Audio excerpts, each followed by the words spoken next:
2 p.m. Webinar session. The topic, 5 characteristics of a great brand, but in our 11 a.m. webinar, I think that turned into probably 50 characteristics of a great brand, which is good, but really full of information. In our 11 a.m. webinar, we also had a record number of attendees, which is great. It's important for you guys to know that this is step 1 of helping you guys on the educational side of discovering what franchise opportunity makes most sense for you. Some of you, and I can see all of your names in our attendee list, have attended webinars in the past, which is great. And you know, this is kind of a pattern. Like this is being involved and educating yourself. I hope that you're using this also as a connection tool. One of our brands on the last webinar, we got a cold call from their attendee before the webinar because they were so excited about getting involved in their brand. Rare, but exciting nonetheless. Today's webinar, we're joined by a great group of people. You can see the brand on the screen right now. We have Peter, Fash Pet Care, Checkers and Rentals, Stroh's, Soccer Shots, and Lawn Doctor. Executives from their brands have all joined. As well as I am joined by experts from SMB Franchise Advisors, FranchiseWorks.com, and Gordon Reese, who we will get to in a second. I'm Nick Powles. I'm the CEO of No Limit Media Consulting. We are a PR and social media agency that works with franchise brands. We work with about 3 different brands, and our job is to create awareness of their brands, their franchisees, their owners, as well as the opportunities that exist. Now, I say that because a lot of what we do is educational. When we're using media, we want to educate the end user about opportunities. And say that because this is educational. All the franchisors on today's call, it's not a hard sell for them. They're not on this to say, you need to buy my franchise now. They're here to help you understand the franchise process better. The topic is characteristics of a great brand, which we're going to touch on so many different moving pieces there that you're going to get a taste of each little bit of it. And that's all this is. So with that being said, and I'm going to keep going back to this, use the Q&A feature that's on the webinar. If you guys have questions, pop it in there, and I will make sure that they get answered so long as we have time. On the 11 a.m. webinar, it took us a little bit of time to get through the first 3 questions. So we skipped number 4, which we'll do our best to get to all 4, but we are going to keep this at an hour at minimum. So with that being said, absolutely everyone who's on the call, make sure that you keep your answers really short and concise so that we can have some great discussion coming out of this. Additionally, I'm joined by Steve Biegelman. Steve, do you want to give a little bit of information on SMB Franchise Advisors? Sure, Nick. Hi, everybody. Good afternoon. My name is Steve Biegelman, and I'm the CEO and founder of SMB Franchise Advisors. We're a franchise consulting firm that helps people franchise their concept and also helps existing franchisors put better systems and processes in place. The franchise industry for over 25 years. I was a senior executive for several franchise brands, such as Rita's Water Ice, Sudworks, and Hollywood Tans, and now I help franchisors grow their business. Happy to be here this afternoon. Steve. We're also by Harold Kessenbaum from Gordon Reese. Harold, do you want to give a little bit of background on you? Sure. Good afternoon, everybody. My name is Harold Kessenbaum, as Nick said. I'm a partner in the 450-plus lawyer law firm called Gordon Reese, based in San Francisco. I specialize in representing franchisors. I've been doing this now for about 35 years. A book on how to franchise your business, and I'm happy to be on the call. That's great, Harold. And also Terry Corkery. Terry, are you on the call this afternoon? I am. Hey, Terry. Do you give a little bit of background on FranchiseWorks.com and yourself? Sure. Thank you, Neil, everyone. I'll make it short and simple. Basically, I'm Terry Corkery. I'm the president of FranchiseWorks.com. Online resource really for people looking for information regarding franchise. We have different areas that you can go to as far as news, updated information, and obviously information about different franchise companies that that are there for free. Great, Terry. Okay, now just a quick few housekeeping notes. One, Facebook is a great reference point for everyone on this call. The nice thing about the way that we set up the WebEx is that when it closes out, it will send you right to the page. Make sure you like that because you'll get great information on our speakers as well as information on the next webinar. We've done a whole of them over the last few years. And continuing to evolve. So use this as an information resource. Additionally, if you click through our tabs, you can find the speakers tab. Everyone's email and LinkedIn is on there, obviously using the power of social networking to continue the connection. So use that. Also, we have a LinkedIn group. You're welcome to ask questions in there or connect with folks within LinkedIn. The beauty of this is you're connecting with people on the personal side. So ask questions. I come back to this, but everyone on this call is here to help you in your process. So use this as a step in your path and connect with them. Networking is key. That's a big part of this. And at the bottom of everyone's name or photo, you'll see their email address. Record this, write it down, and use this as you're going on your journey. This will be a great opportunity for you to connect with them outside of this webinar. In the future, so you guys know, we do 2 webinars, and we're in the process of continuing that, one at 11 and one at 2. There's different franchisors on each one of these webinars. So you're going to get a glimpse onto this. Again, it's educational. These are the groups that will help you understand the process. But you're more than welcome to sit on too. There's different information that comes out of both. This roundtable, we'll announce that on the Facebook page. That's coming up soon, and we'll keep you up to speed on that. And then, obviously, again, the Q&A feature. You can use Facebook outside of the webinar to communicate with us. We'll make sure that any of your questions get answered, and make sure that they get distributed to the right franchisor. Or on the bottom right-hand side of your screen, you see a Q&A feature, and you're welcome to use that as well. So let's go through quick introductions. Again, let's make this as fast as possible so that we can get into the roundtable. Mauricio, are you on the call this morning or this afternoon? Yeah, hello. Hey, Mauricio. We want to give some insight into you and your brand, Banastros. Of course, fairly quickly, Banastros is a franchise concept that focuses on crepes, coffee, and smoothies. We have a very flexible food, very flexible footprints. We can be in kiosks, inlines, or standalone stores, basically with a new, fresh product that can be eaten at any time of day.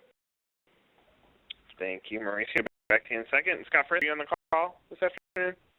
I'm here, Nick. How are you? Good. How are you?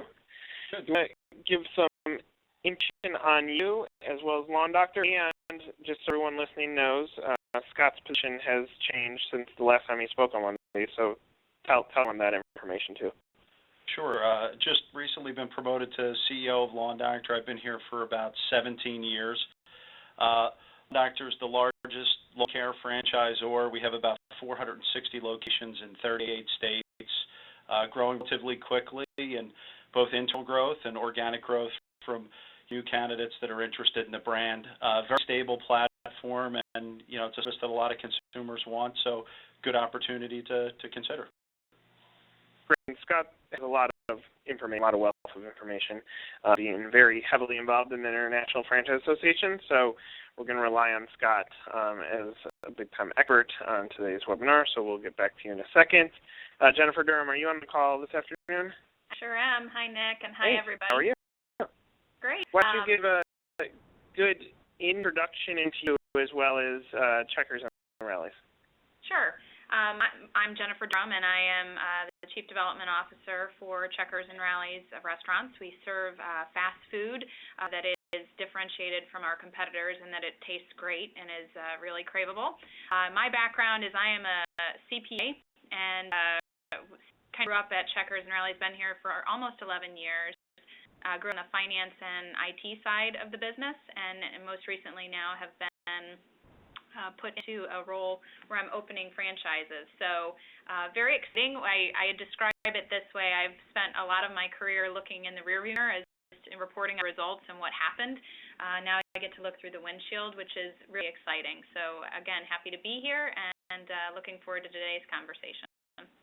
That's Jennifer. Paul Mann, are you on the call this afternoon? I'm Nick. Hey, how are you? I'm doing well. Okay, so welcome everyone. My name is Paul Mann. I'm the founder and CEO of Fetch Pet Care, the nation's largest provider of professional pet sitting and dog walking services. We operate in the booming $56 billion plus pet industry, which is actually the 7th largest and 6th fastest growing retail industry in America. And with 2/3 of all households owning one or more pets, we're seeing really increased demand for our services, both on the consumer and the franchise level nationwide. 130 outstanding, passionate franchisees who are collectively providing service in over 1,500 communities across the country. What we provide is a home-based, turnkey franchise opportunity. It's low cost. It's a low-risk business with a very fast startup period, and it's fun. Our initial franchise fee is only $15,000. There's no major overhead costs like traditional franchises. Most of our franchisees open their business within 45 days. Our opportunity offers our franchisees access to consumers, revenue, and as I said, lots of fun. Really want to emphasize that. Fetch leads the industry with a 91% consumer satisfaction rating, which means our customers love us. A lot of word of mouth. In fact, it's our #1 driver of new business. No prior business experience required. We're just looking to share our franchise opportunity with passionate, pet-loving entrepreneurs. That's great. Thank you. Peter Riggs, are you on the call this afternoon? Nope, I left. Welcome, Pete. Do you want to give some background on yourself too, and Peter? Sure. My name is Peter Riggs. I have a unique perspective when it comes to the Peter Pit and franchising in general. As I started as a customer at the Peter Pit, that became a franchisee of the Peter Pit, and eventually parlayed that into being the franchisor of the Peter Pit. So I understand everyone on the call. I understand your unique perspective as well, because I was once in your shoes. Peter Pit's a wide franchise in the U.S. and Canada, and we've started to expand in other parts of the world. We've got over 300 locations across North America, and we've targeted primarily around colleges and universities, but have been expanded into other metropolitan marketplaces as well. So we've got a lot of open opportunities. Great. And the nice thing about Pete, and last call, we have a franchisor that was a franchisee, so I think it provides some good insight. So, again, look at people's email addresses below their photo or their logo. Make sure you use this as a good resource, because even if Peter Pit's not the brand that you're interested in, Pete might still be a good mentor for you guys to use. And lastly, Justin, are you on the call this afternoon? Yes, I am. Hey, Justin. Do you want to give some insight to you as well as Soccer Shot? Sure. My name is Justin Bredeman, and I'm one of 3 partners at Soccer Shots Franchising, also the Vice President of Recruitment. Background on me, played soccer all my life, have had a great experience with the sport, both playing it, coaching it, partnered with 2 former teammates of mine at a small college. They're the founders of Soccer Shots, and we've pretty much laid a passion for the sport for kids into a business model whereby we take the sport to kids ages 2 to 8 in daycares, preschools, partnering with clubs and the such.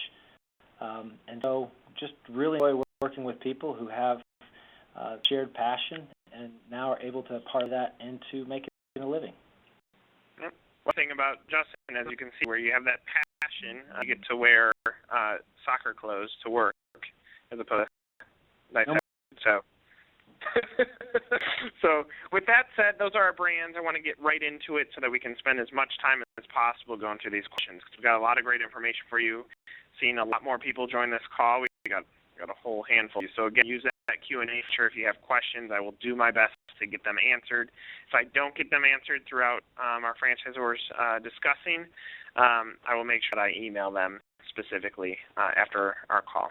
So, first question, how do I decide on the right industry for me? I want to remind those who are going to be speaking that talk about this as what a brand. If I'm looking at brand, how do I find this? How do I fit it into the industry? So, how do I decide on the right industry? Obviously, you have to do that before you're picking the brand. Terry, why don't I go to you, because you land on franchiseworks.com. It's going to help you navigate through deciding which way you want to go. But frankly, in today's world, especially the digital world, as a prospect, I can get lost in the process because and then where to go from there? Who's going to coach me? Who's going to help me? So why don't you help at least start the discussion? So the question is, how do I decide on the right industry for me?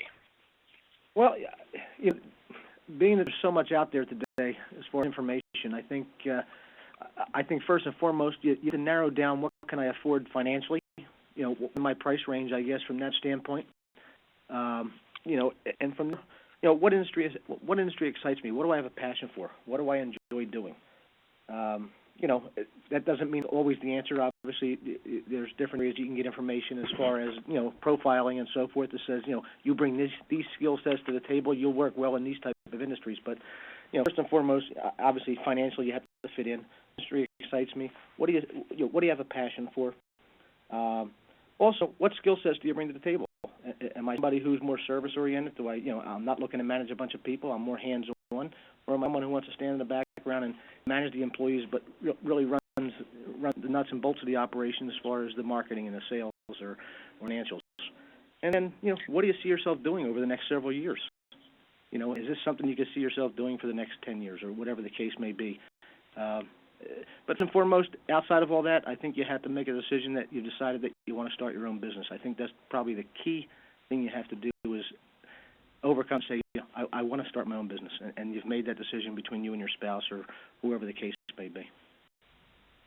So when you're looking at prospect, and I imagine a lot more people say, I want to get into own a restaurant as opposed to, hey, I want to own a commercial cleaning franchise. So from the get-go, you're probably dealing with a higher rate of prospects because they're coming to the table understanding restaurants because it's something that they do every day. You eat every day.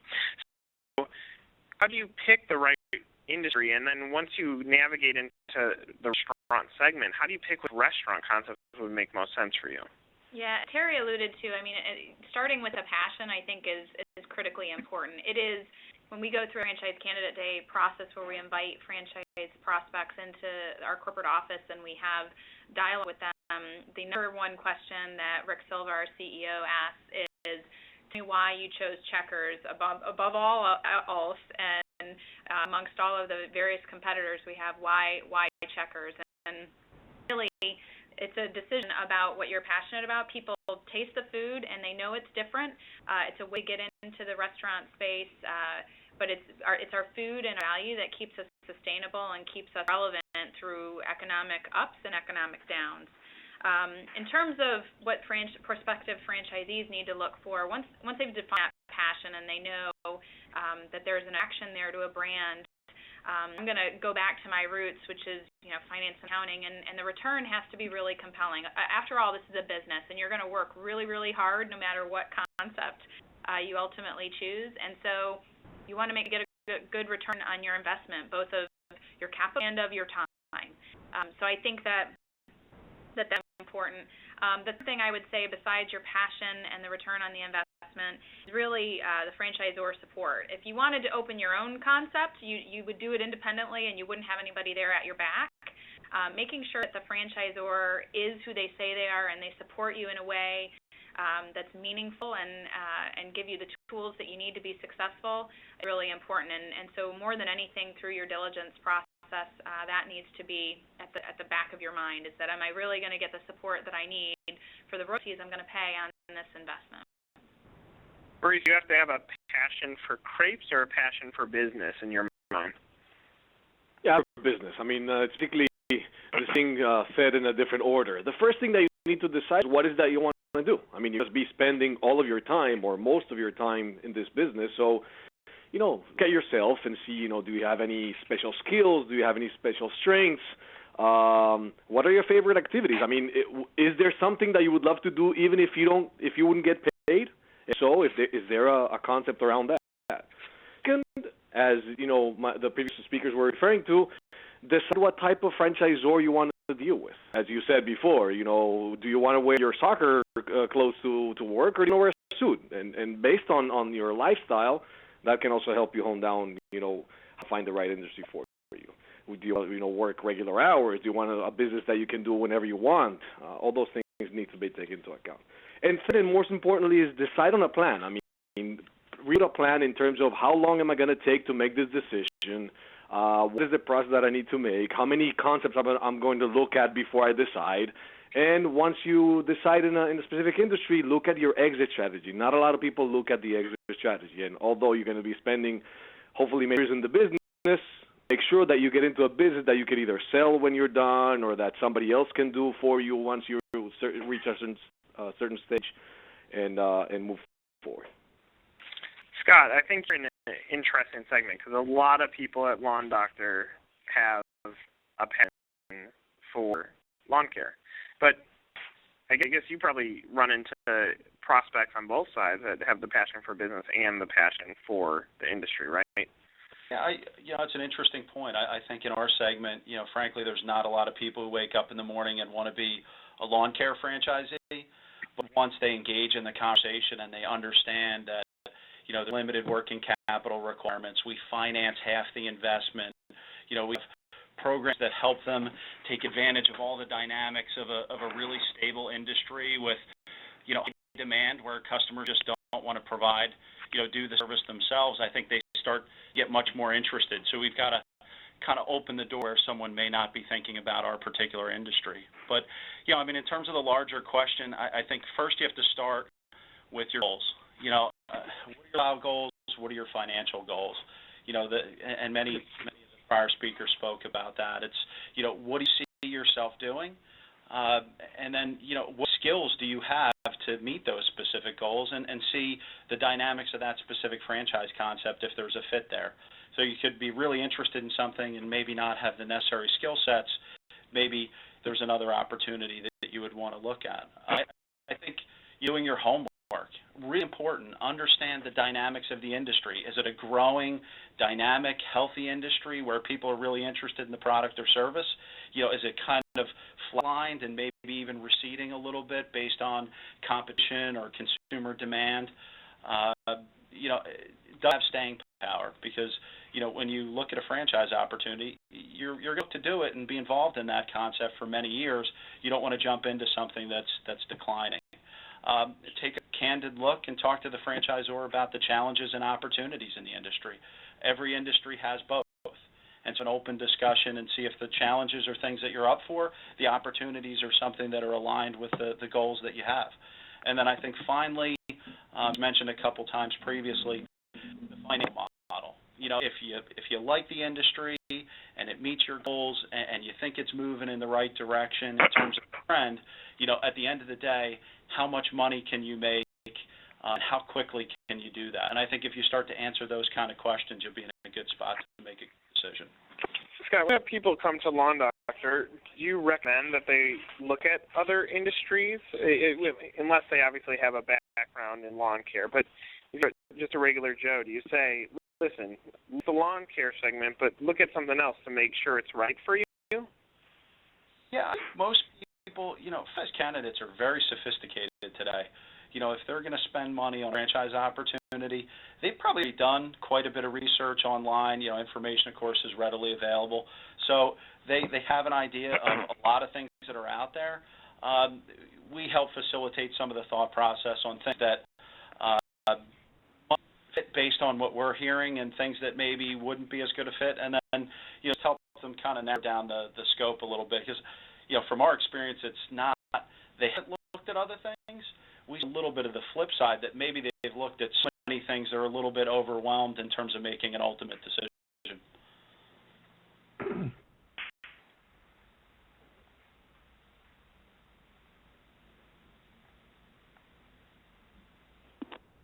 Hey, had to step out for a second, but do you want to answer that question too? Sure. I love going last. Actually, let me try to recap because I think some great things have been said.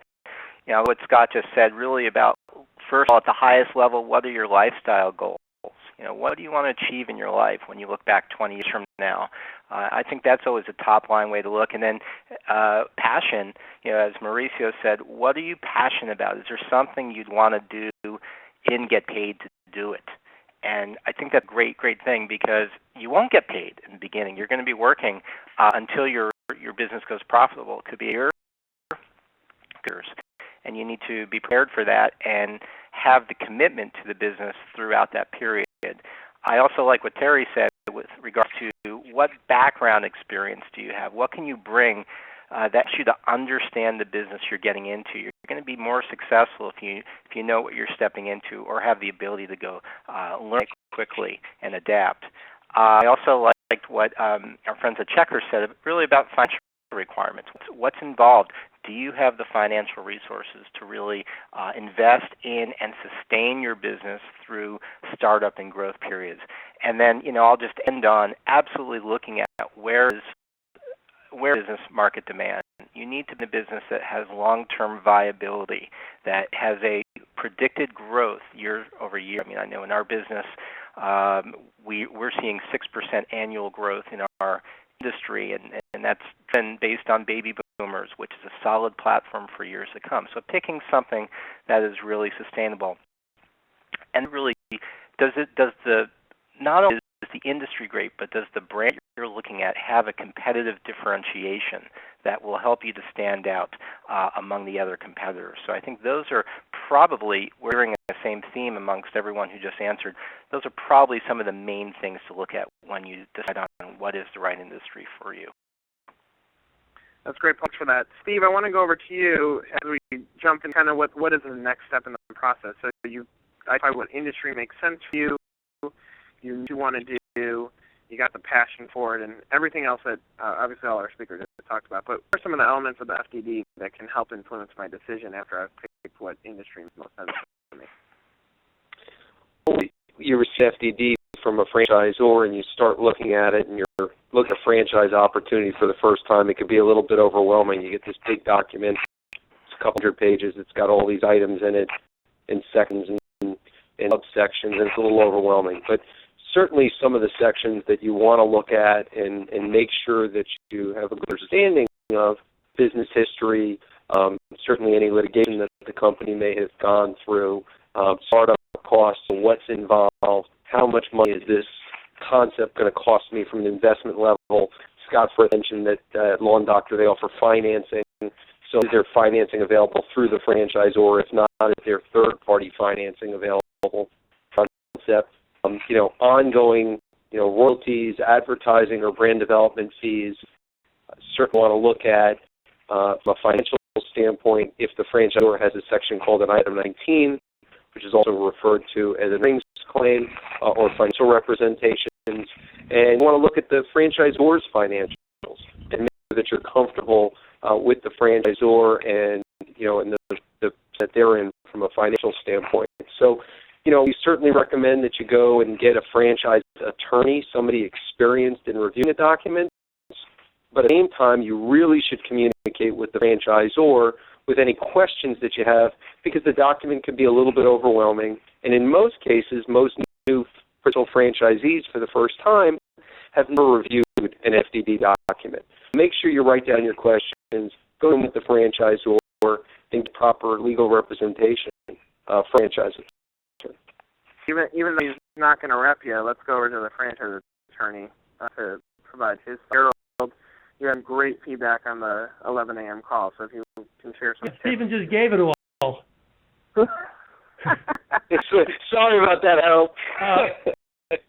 One thing that if it's not a startup, all the things that Stephen said are quite true.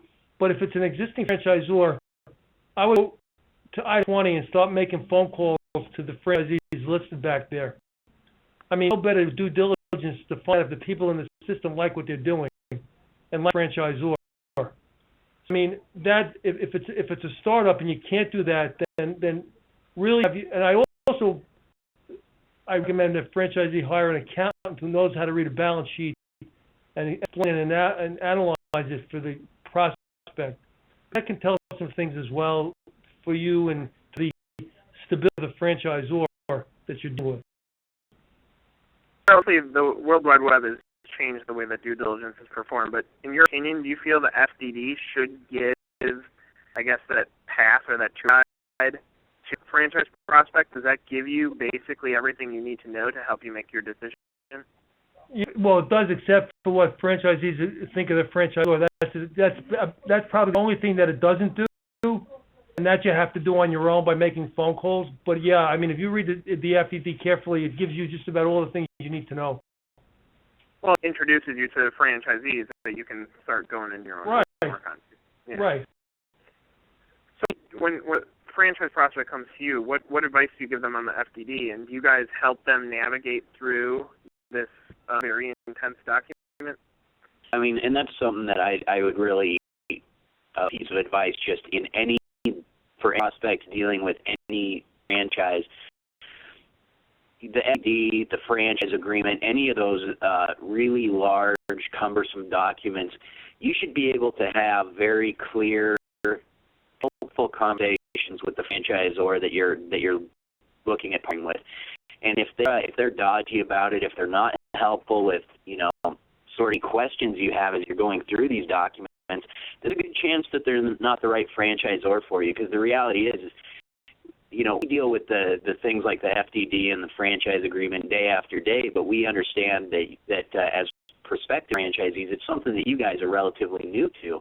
And so it's our responsibility to help you guys understand what you're looking at, the questions that you have, and how a franchisor deals with you in those early question phases is largely representative of how they'll be as a franchisor partner later on down the road if you decide to go with them.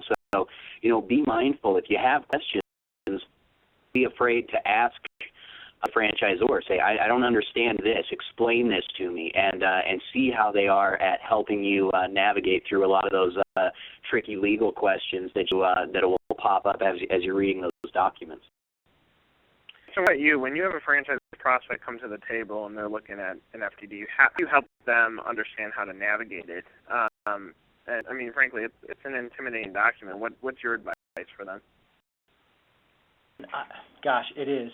And I'd say there's a couple things that we do. I certainly want to get that out to them, and like Pete said, basically allow ourselves to answer whatever questions they have. And I think that's from the very beginning, and then even as we check up, make sure that they've received that, just continuing to ask them, hey, what kind of questions do you have? I'd say that one of the things that I think is important for a prospect to be looking at is how does the franchisor make their money? And I think this becomes an important piece to the puzzle because, franchisee, you understand the franchisor for their service to you, whether it be proprietary product, or ongoing business consulting, whatever it may be.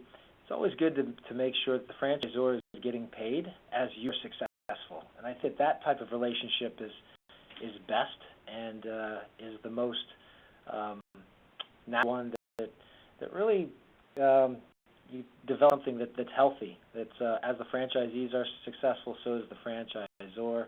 And I'd say, Nick, we certainly are we encourage greatly to contact any existing franchisees. I mean, underscore what Harold said. Of course, they're going to hear positive things from us. Also, try to encourage them if they've talked with somebody who may not have positive things to say about Soccer Shots, to ask why, and for us to talk about that. It's important at Soccer Shots to be transparent that not everybody is going to have an A-plus experience, and reasons for that, and we want to talk that through. I think that's part of what I'd imagine most franchisees, franchise owners are looking for from their franchisors: transparency and candor. I'm glad you said talk with the existing franchisees again, because this is a business decision, and you should go equipped with all the information possible before you decide that you're going to invest a life savings into something. So when contacting existing franchisees, in your opinion, you feel like they should connect with them and say, hey, Justin, who should I talk to? Can you make an introduction, or should they just go do it on their own?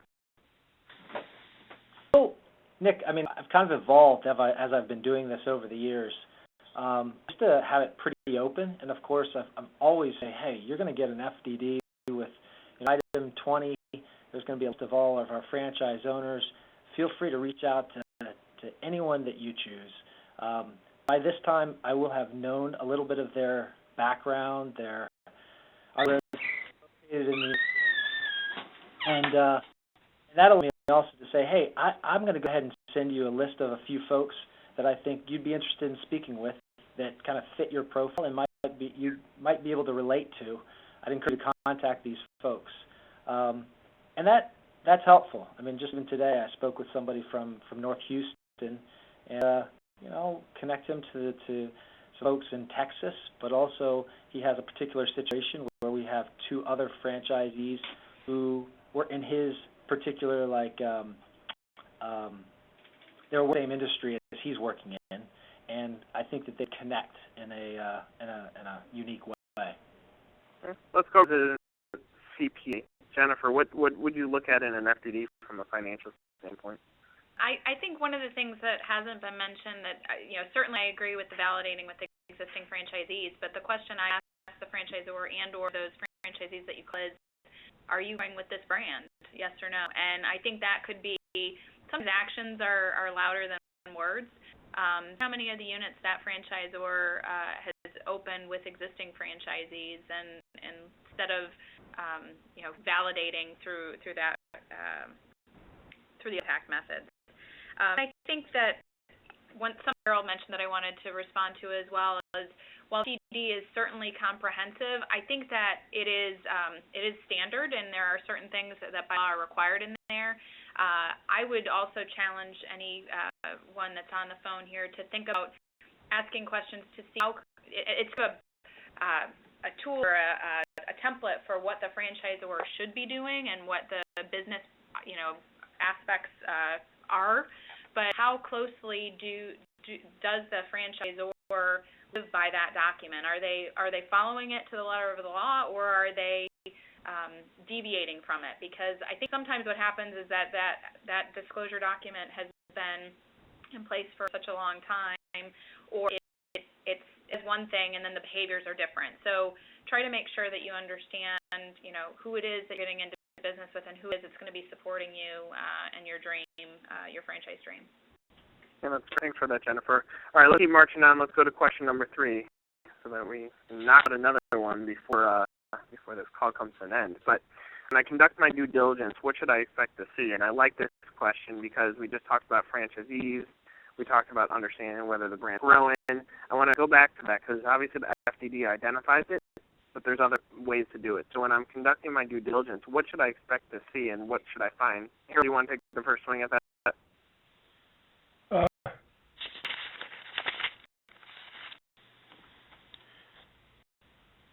Again? So when you're conducting due diligence, what do you expect to see? Well, that's going to depend, I think, on the maturity of the franchise company you're dealing with. If it's hard, you're not going to see very much. With a lot of startups, and you're going to find that they have 1 or 2 locations. They'll have very few franchisees, if any. And the diligence process becomes a little bit more challenging. Brand like Checkers or Peter Pitt, then there's a lot to see, and your due diligence is significantly multiplied because there's more franchisees to talk to, and there's more to see and do. So you think it kind of depends on the size of the franchisor you're dealing with. What should I do if I see something negative? Should I panic? Should I go back to the franchisor? I mean, what if I find something online that seems a little unsettling? What should I do?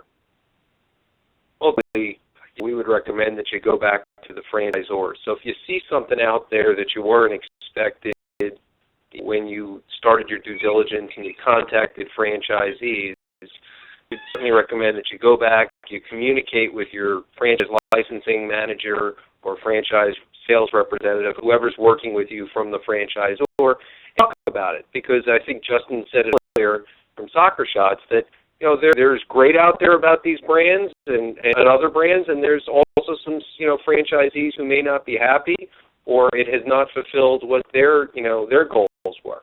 But I think Jennifer said it, and I think it's a great point. We tell people any due diligence that they're doing. One of the questions that I ask them all the time is, would you do it again? And I'm expanding with the brand. And when somebody who tells you, no, I'm not real happy with the support, but I own 5 locations and I'm opening my 6th in 2 months, well, then, take it with a grain of salt. They may not want you to open up in the town, 3 towns away from them. So, conduct your due diligence, make sure you understand what you're hearing from franchisees, but also communicate with the franchisor. It's very important to do that. Well, you said something that intrigues me there, Steve. Can you get an earned claim out of franchisees in your due diligence? Can you figure out what you could potentially make strictly by having those conversations? Well, you can ask franchisees anything you want, and it's really up to a franchisee to tell you if they want how much money they make. What we really tell people is, and asking the question, how much money did you make? Because most people won't answer that. We ask the question, if you had to do the business again, would you? And that's a yes or no question. And, typically, has the business fulfilled your financial expectations? It's very hard to get somebody to say, I made a certain dollar amount. At the same time, we go back to the FDD document in item 19 in a lot of franchise agreements and FDDs, will give some kind of financial, representation based on the franchisor. And I think most of the franchisors on the call probably have some sort of an item 19. We're even go over to you on this one because as more of in the stages of a brand, how are you supporting the due diligence? What methods have you used to distribute enough information on your brand out there? It's important for us, for our potential leads to always talk to, franchisees. Even though we are an emerging concept, we do have franchisees, and in our case, we have franchisees from many different backgrounds. Not only have individuals who own 1 or 2 units, but we have major corporations who also operate our brand. So they can get a sense of both sides of the coin, let's say. I would suggest, in terms of doing the due diligence, look for answers to questions like these. In every conversation that you have, whether it be the franchisor or the franchisees, answer these questions. I mean, what are the initial investments? What are the ongoing royalties that I'm going to be paying? When can I reasonably expect to break even? And look, if you are able to hold that business while you break even. What are their termination rights? What are the transfer rights for the franchisor? There's quantitative things and also there's qualitative things. Is the system growing? How new is the concept? Is the brand strong in wherever it is that they are? Is there room to grow with the concept? I mean, if you're a person that wants to grow and make something and be a part of something that is growing, and you do an emerging concept, is there room to grow? Is there any competition? And as Jennifer said, how do these people differentiate themselves from everybody else? So what their training program are, how are they supporting their franchisees? I think finding answers to those questions would really make the due diligence process complete. So, Pete, obviously you walked a life in the shoes of a franchisee. If you're flashing back to you becoming a franchisee, what ways did you perform your due diligence? And now as a franchisor, does that help you understand how to support franchisees as they're doing their homework on a brand? It does, and it's like part of it. Is the due diligence. I also want to harken back to some of the first things that were said on this call. It's also about passion. I mean, you can do your due diligence as far as making sure that the concept is viable, but you also need to be sure that beyond what's said and the numbers, that it's something you want to do, that you truly care about. Because the reality is, you can have a business that does great numbers, has a great fan base and all those things, but if you don't like it, well, then the business isn't going to end up failing. Because if it's not something that you want to get up and do day after day, well, then you're not going to put that into the business, and the business is ultimately going to suffer for it. And so part of my due diligence, an equal part of making sure that it was a viable business, was knowing that it was something that I wanted to do.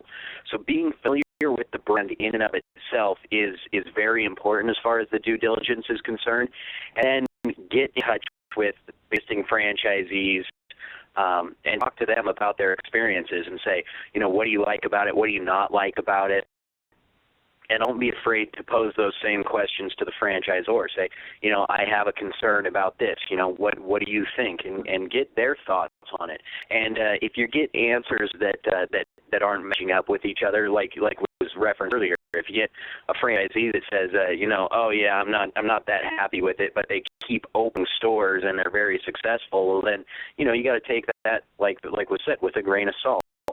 All those things go into the due diligence, and they're all kind of equally important when you're looking at the choice that you're going to make. Is do your best to find out whether or not it's a viable business. Use all the sources that are available to you, the franchisor, the franchisee, and just what you've seen, experience in local establishments. Of like, if you go into a pita pit, look at what the customers there are thinking. Look at how the brand is being enjoyed by customers in general, and also, as was also said, the internet. It's a huge database for which to find information about the brand you're looking at. Check Facebook, just Google the brand name, and you're going to find out everything you need to know about the brand. Do all those things, but like I said, as much as that is important, just as important is making sure it's something that you want to do. Great. Speaking of online, how important is doing your due diligence online? How important is it to land those social sites? How important is it to set up Google Alerts? How important is it to land on the Franchise Works and search through competitive landscape? Well, it'd be good and bad. By that I mean 90% of it's all good. There's a plethora of information out there. You can go and you can research, and but you can drive yourself crazy doing all that. But there, and it's valuable to read. That being said, I think you ought to connect with the companies, the companies that you're looking at when you're doing your due diligence. Make sure they have all that information out there. Make sure they do have the Facebook. Make sure it's all there to validate what you're looking for. And doing that due diligence, and you come across negative information, find out directly from the franchisor. Why is it negative? If a disgruntled franchisee, I think more times than not you'll find that the negatives from existing franchisees, if they're out there, come about because they're the people that aren't following the programs. They're not following the system. They're not participating in the franchisors' meetings and so forth. And I think you'll weed that stuff out if you do all that homework. Yeah, I'm glad you said that, because the next question is how important is brand validation? So, Steve, let me start with you on that. Should the way brand is validated completely dictate whether I go business? Because at the end of the day, it is about you, and if you're a good operator, you could probably make any great idea work for you. Does the validation have to discourage you from going into business? Well, I think with anything else, you want to feel excited about the brand, and I think Pete said it before, and I think maybe Jennifer said it earlier. You got to be really passionate about what you're going to be doing. You're going to be spending a lot of time in your business.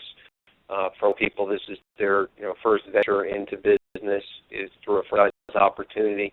But you want to be excited about what you're going to be doing. If it's in the restaurant business with a Banishos or a pita pit or church, or if it's in a home-based business, whether it's soccer shops or lawn care or pet or whatever it is, you got to be excited about what you're doing. And so validation is important in hearing what franchisees have to say.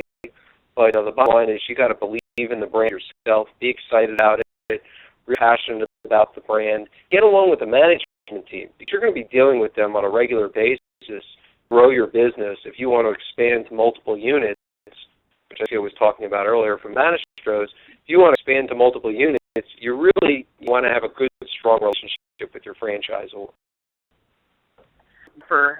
You had a unique experience with your CEO, which is why I asked this question, but is when you're doing some of these validations to look at the executive team as leaders too.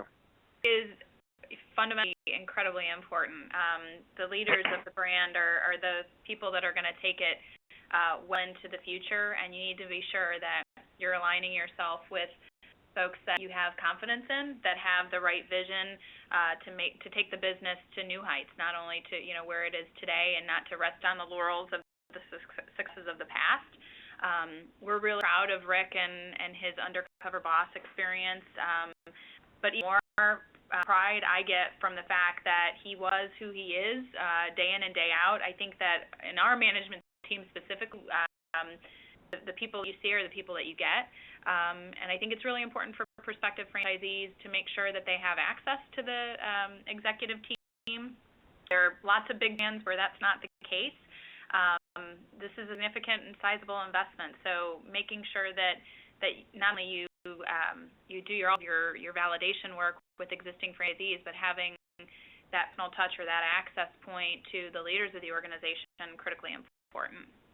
Well, Scott, you're up in the system, so why don't you talk a little bit about some of that due diligence and validation that you get to bring for the pure fact that you've been involved in the company for so long? Yeah, I think, many really good comments. I think in looking at the brand and validating it, you look at it against the competitive set first and see how does that brand differentiate itself from some of the other players in the space. I think the most critical thing is, and it's been said many times on the call, are franchisees happy and are they making money? Because at the end of the day, you want to project forward that you're going to be part of that concept, and you want to be satisfied, and you want to be financially satisfied with the investment and the return on the investment that you made. So I think there's no better process or no better way to validate the brand than talking to a lot of franchisees. And as was mentioned before, I think, talking to people that are like-minded, maybe have a similar background, that's very beneficial. Also, randomly picking people in various markets and seeing how they feel about the concept.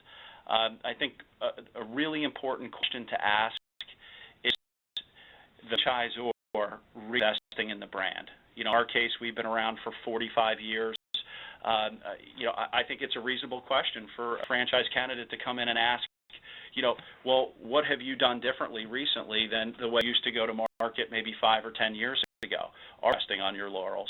And I think really looking to make sure that the brand is going to be what you want it to be 5, 10 years from now because you're going to be associated with it.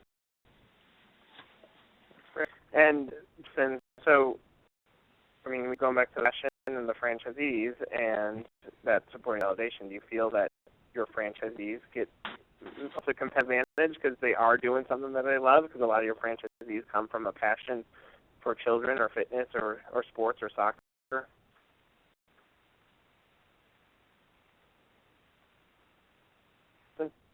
With Nick, can you hear me? I can. Go ahead. Most people that get involved with us are drawn to it because they love kids, they love the sport of soccer, and they have some affinity with business. Something that's been maybe nibbled at the edges, but maybe hasn't been named directly, is just this issue of culture. I feel like it comes through making phone calls to franchisees, franchise executives, is really just getting your finger on the culture of an organization. I think is incredibly important. Maybe even directly asking that question as you call franchisees and asking, how would you describe the culture of, Shots Franchising or Lawn Doctor, and listen to the words that you use to describe the company culture. Because you are, in fact, joining a team, and there's got to be a fit there, not only on the business side of things, but I think in just personality-wise. Somebody mentioned that you're just going to be spending a lot of time with the group that's you, so the franchisor, the individuals. Are they likable? It sounds a little squishy, but is it somebody that you would enjoy, eating dinner with? I would encourage any franchisee who's very serious about investing to visit the office. If they don't require a visit, come visit the office and meet with staff.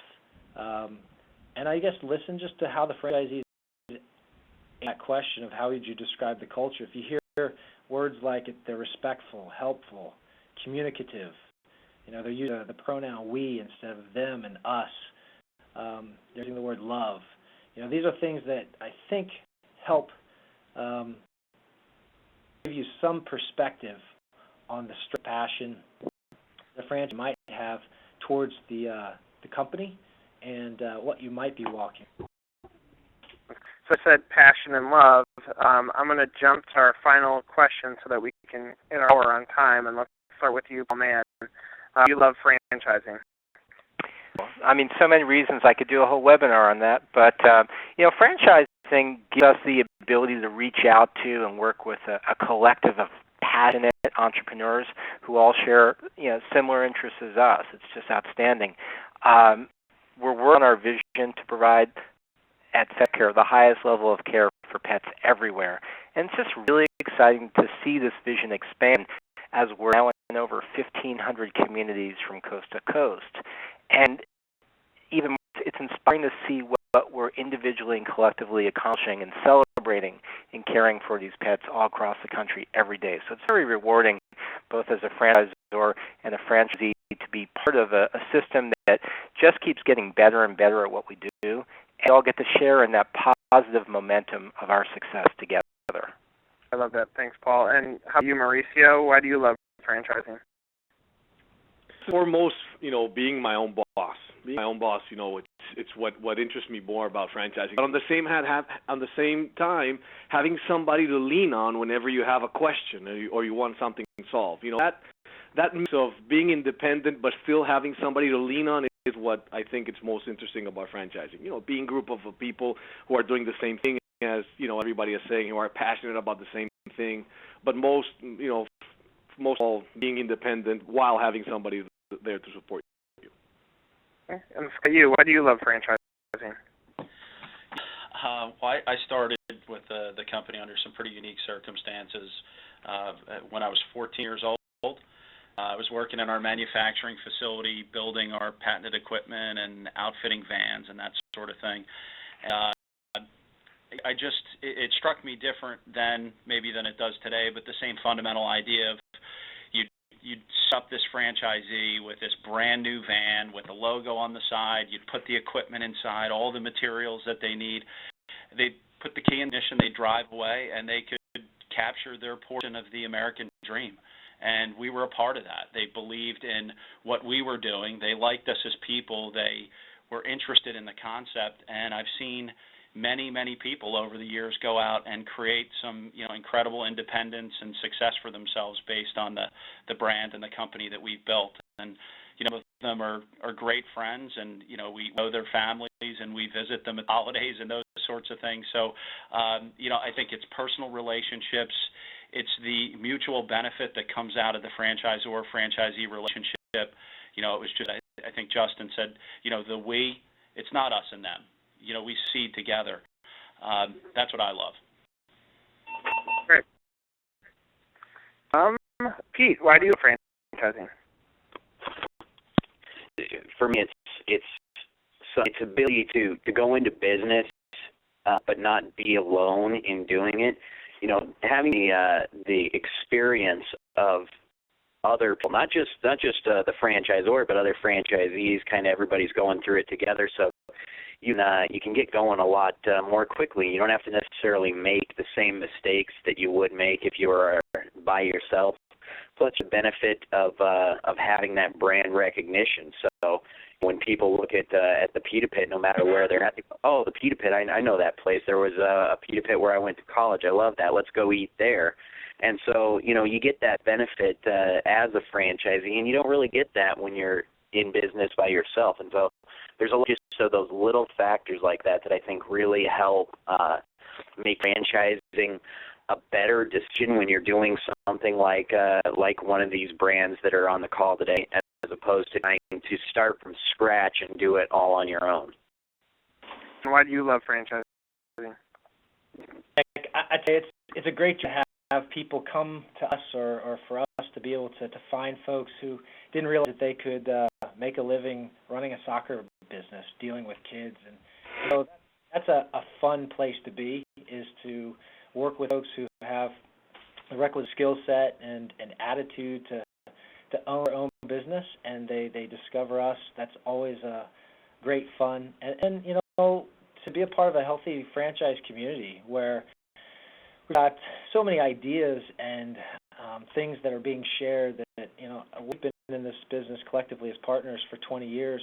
We continue to learn, and so we feel like that has been a real key for us and a joy, is to learn from our franchise community and be able to exchange ideas that will enhance our business and really grow our brand and have franchisees who are real stakeholders in that. Great. And Jen, how about you? Why do you love franchising?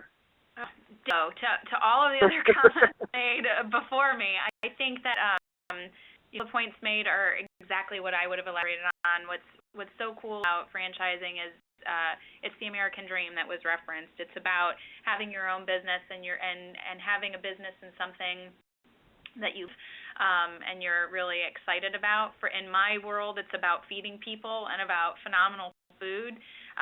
But most importantly, it's in business. For yourself, you're not by yourself, and I think that really, for me, is what's so cool about franchising. Great. Okay, so now as we hit our hour mark of the club, obviously we talked about deciding the industry that you want to go into. Think about your decision criteria. Obviously, this is a good networking opportunity, so I hope you wrote down people's addresses and can use them as support for helping you decide what industry makes sense to you. Commit to the process. Once you're involved in this, understand that the franchisor is here to help you become a franchisee. So answer their calls, answer their emails, agree to communicate, because if you fill out the application, they take that as on their side of saying, hey, I'm interested. So they're going to reach out to you. So commit to the process. Understand that this will take some time. Talk with franchisees. That was a huge theme of today's webinar. Go back to the existing franchisees and gain information. Obviously, your homework, that's part of the due diligence and discovering what is a great brand and those characteristics of a great brand. And definitely have an exit plan. We didn't touch on that a lot this time. That'll be a focus on the next webinar. But have an exit strategy. Know why you're doing this and how you want to get out of it. Do you want it to your children? Do you hope to sell it someday? Do you want to grow it and build it and become the franchisor, like what Pete did? Think about that. If you have questions after this, I'm going to quickly go through people's email addresses. You see Mauricio from Banistros, and then Jennifer from Checkers Rallies, Scott from Doctor, from Touch, Pete from Pita Pit, Jeff from Soccer Dots. All their contact information is up on the screen as well. But I want to thank everyone for joining us today. We appreciate you spending an hour with us. We had record participation in both webinars, which is great. Be sure to click on the Facebook fan page for more information on the next one, and so use this as a networking opportunity and connect with everyone should you question. Appreciate your time, and we will talk to you soon.